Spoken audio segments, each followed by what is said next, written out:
Now, Husserl was a student of Brentano, which is an interesting fact because Freud was also one of Brentano's students. And from Brentano, apparently a very influential teacher, he borrowed, as Freud did, the idea of intentionality. And it revolves around the proposition that the facts of mental life, of our psychic life, are irreducible.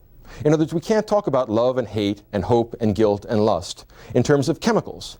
Freud liked the idea that ultimately we could reduce one to the other, but in practice, he treated it as a sort of autonomous inquiry into the mind.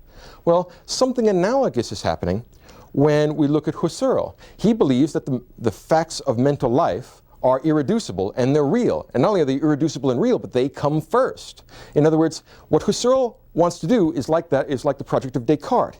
He wants to construct the self first and out of that build nature, rather than, say, the empiricist project of constructing nature first and then later on constructing the self. So the self comes first, and how do you find out about yourself? Intuition. Right? And the reason why it's important for me to establish intuition is because elsewise this seems like a tremendously nebulous and sort of baggy activity, but in fact it potentially could be more precise than one might immediately imagine.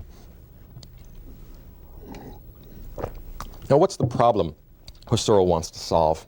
Well, in one of his most accessible books, and if you intend to read Husserl, which can be quite trying, I would recommend you try Philosophy and the Crisis of European Man. It's one of his last works. It's published in 1936. It's written in the 1930s. And he dies in 1938.